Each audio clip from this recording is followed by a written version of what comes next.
Kepada para siswa, selamat berjumpa kembali pada awal semester genap ini, di mana pembelajaran baru di awal semester ini ada bab baru yang harus Bapak sampaikan kepada kalian, ya.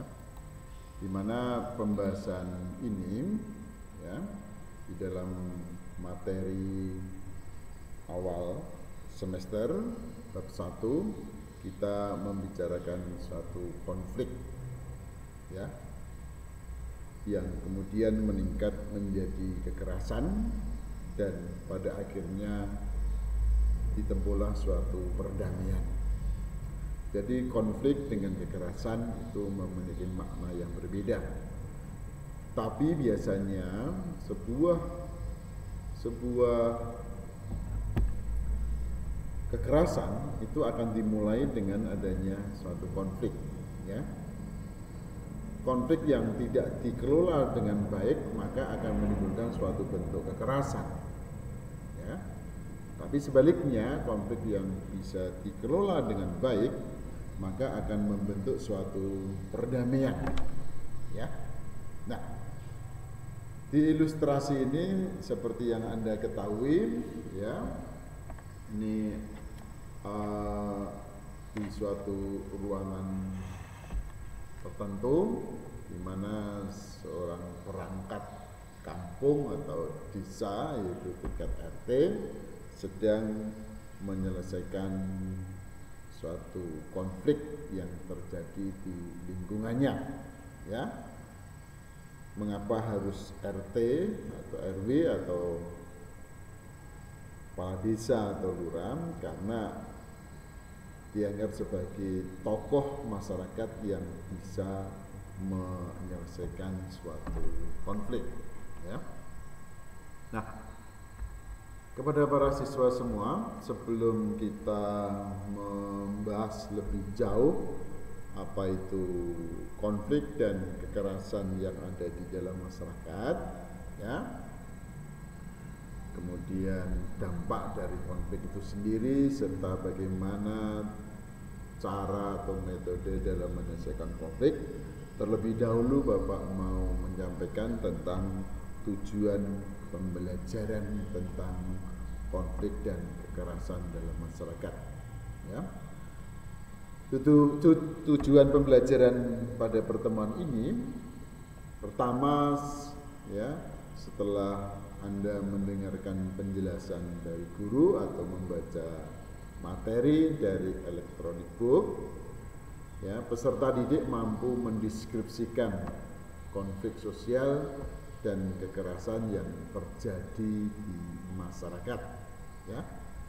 Mampu mendeskripsikan berarti Anda harus bisa menjelaskan pengertian apa itu konflik dan apa itu kekerasan, ya, baik secara teoritis yang ada di konsep-konsep para ahli ataupun secara praktis konflik yang terjadi di masyarakat dan kekerasan yang terjadi di masyarakat, ya.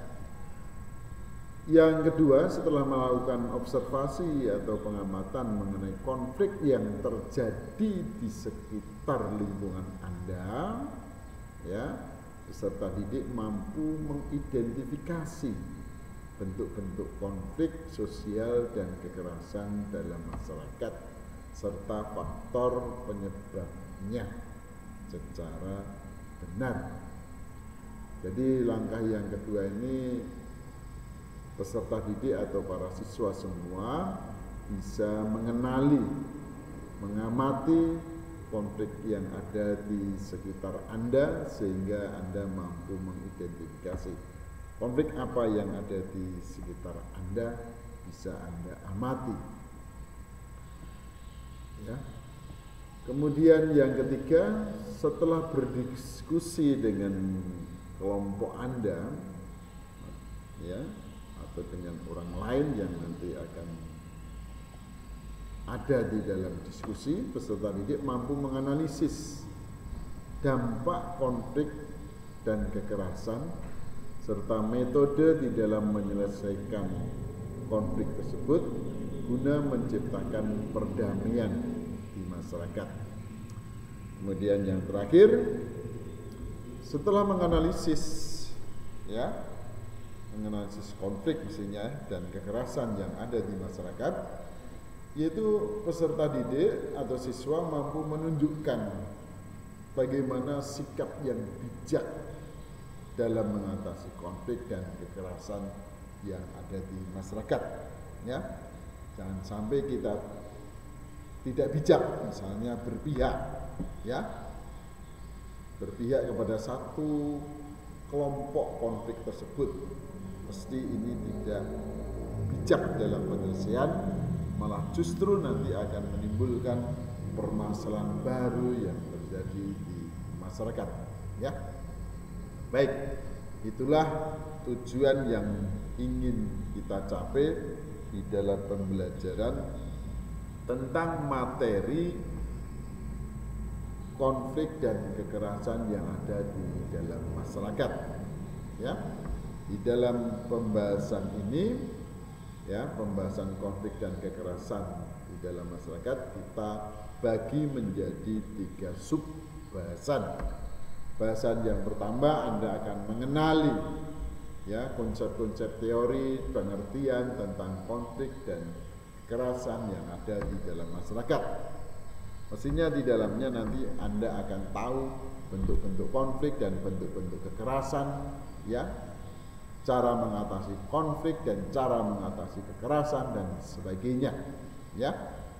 Kemudian yang bahasan berikutnya, dampak dari konflik itu sendiri maupun dampak dari kekerasan itu dalam masyarakat. Dan yang terakhir bahasannya adalah pembahasan tentang metode penyelesaian konflik dan kekerasan dalam masyarakat. Nah, kita kenali satu persatu dari pengertian konflik sosial. Konflik berasal dari kata kon dan pliger, kon dan pliger, artinya tubrukan atau tabrakan, tubrukan atau tabrakan. Di dalam kamus sosiologi, dari pendapat Suryono Sukanto, konflik merupakan suatu proses sosial, Konflik merupakan suatu proses sosial. Proses sosial itu ada yang positif, ada yang negatif. Nah, begitu pula di dalam konflik. Di dalam konflik itu ada yang positif, ada yang negatif, Nah, di dalam masalah konflik yang ada di dalam masyarakat, itu merupakan suatu bentuk perselisihan atau pertentangan antar anggota masyarakat karena adanya benturan, karena ada benturan perbedaan, karena ada seperti konsep asal usul konflik tadi, kon dan pliger, artinya tubrukan. Berarti ada benturan perbedaan, dan tujuan untuk mengalahkan lawan. Jadi konflik bisa disebut sebagai pertentangan, perselisihan antar anggota masyarakat karena adanya benturan perbedaan dan tujuan. Baik. Bentuk-bentuk konflik yang ada di dalam masyarakat, pertama, bentuk konflik berdasarkan dampaknya, bentuk konflik berdasarkan skala wilayahnya, bentuk konflik berdasarkan cakupannya, dan bentuk konflik berdasarkan subjeknya. Jadi ada bentuk konflik berdasarkan dampaknya, bahwa konflik itu bisa menimbulkan satu dampak yang positif dan ya. Jadi seperti yang kami utarakan tadi, bahwa konflik berdasarkan dampaknya, ya, bahwa konflik itu bisa menimbulkan satu hal yang positif dan juga bisa berdampak yang negatif, ya. Satu contoh konflik yang bisa berdampak positif, ya, misalnya adanya perbedaan pendapat, ya, di mana antara kelompok yang satu dengan kelompok yang lain terjadi perselisihan pendapat dalam diskusi, ya. Nah, konflik di dalam perdebatan itu akan menuju atau mengarah kepada pendapat yang bisa diterima kedua belah pihak, ya. Apabila bisa diakomodasi, maka konflik itu tidak bisa mengarah kepada yang negatif, tapi justru akan membentuk suatu kesepakatan baru, ya. Perbedaan pendapat tadi terjadi untuk memperoleh suatu pendapat yang benar atau untuk mendapatkan kebenaran yang hakiki, maka terjadi perbedaan pendapat. Saya kira di dalam kehidupan beragama, kehidupan berekonomi, kehidupan hukum dan sebagainya, ya, perdebatan di meja pengadilan antara pengacara dengan jaksa karena ada dua sisi yang berbeda untuk mendapatkan hukuman yang sesuai dengan perbuatan ditunjukkan di dalam proses perdebatan masalah dalil hukum ataupun barang bukti, ya. Jadi ini menunjukkan satu yang positif. Tapi juga bisa bentuk konflik itu mengarah kepada yang negatif, ya, kepada yang negatif karena tidak bisa mengelola secara baik, maka akan menimbulkan suatu kerusakan, ya. Baik. Kemudian yang kedua berdasarkan skala wilayahnya, ya. Skala wilayahnya itu konflik yang disebabkan wilayahnya besar atau kecil di sini, ya.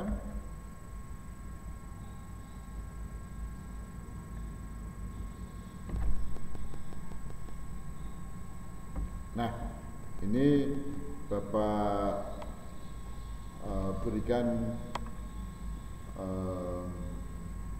PowerPoint tentang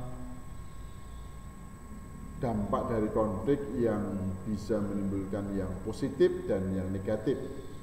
Yang positif tadi karena dikelola baik, maka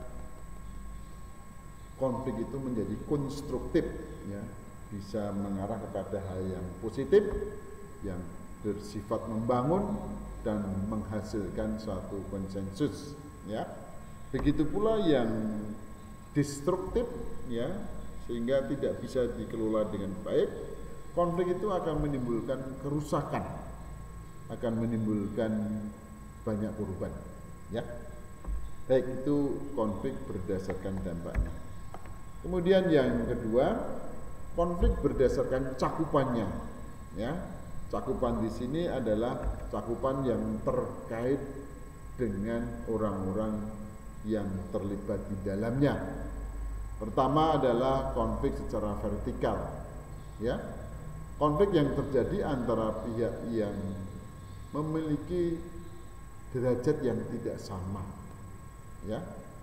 Misalnya konflik antara buruh, ya, dengan pengusaha, ya, karena mereka memiliki dua kepentingan yang berbeda. Dalam cakupan buruh menuntut adanya perbaikan upah, sementara kepentingan buruh mengarah kepada peningkatan gaji.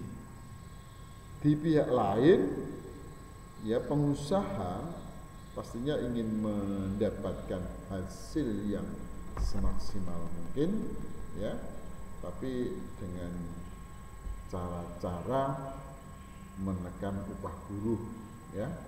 Maka hal ini vertikal ya diwakili, yang kalangan atas diwakili oleh pengusaha, yang bawah diwakili buruh, karena ketidaksesuaian kepentingan dan perbedaan tadi, maka bisa menimbulkan suatu konflik vertikal, ya.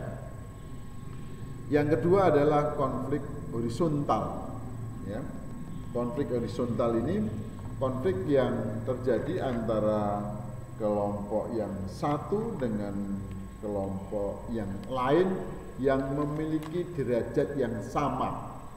Misalnya para pedagang kaki lima dengan para pedagang kios, ya, sesama pedagang memiliki derajat yang sama karena ya ingin mendapatkan suatu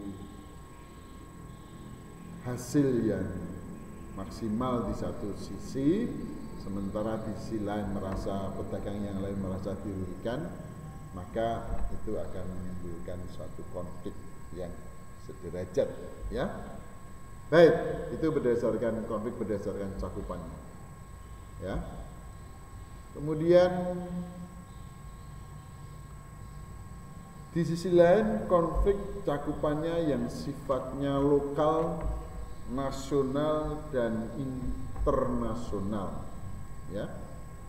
Konflik yang melibatkan antara individu atau kelompok dalam lingkungan yang relatif sempit, ya.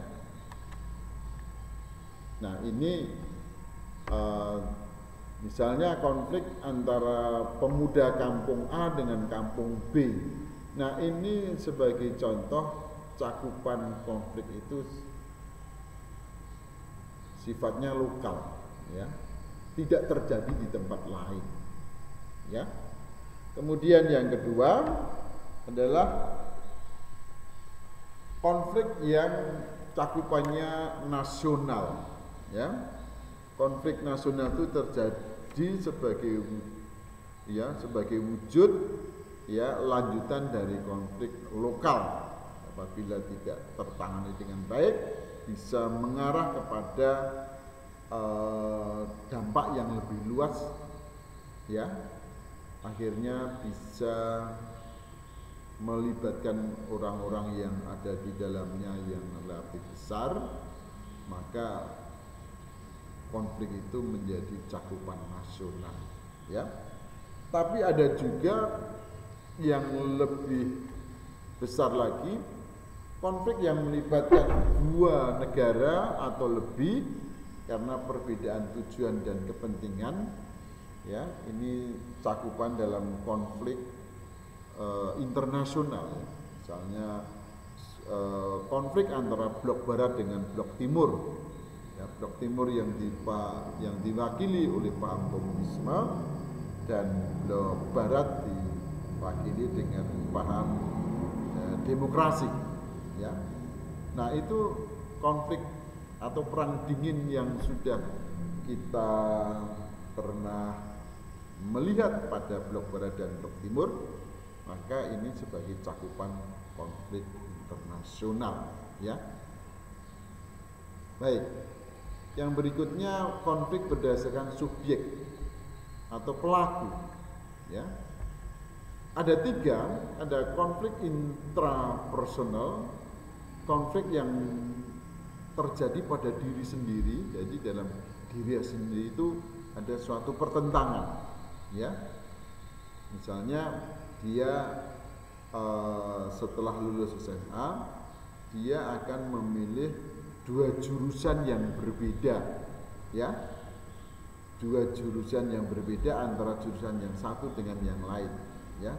Yang jurusan pertama yang dia pilih, ya, memerlukan tantangan yang berat tetapi lebih mudah di dalam mencari pekerjaan. Kemudian pilihan jurusan atau program studi yang kedua, lulusnya gampang tapi cari pekerjaan susah.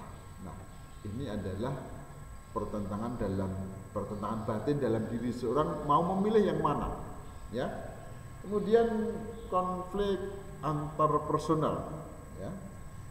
Yang kedua ini konflik yang terjadi yang melibatkan Kepada para siswa, demikian materi kita pada pemahaman atau pengertian lain dalam rangka untuk melakukan pendalaman atau definisi mengenai konflik.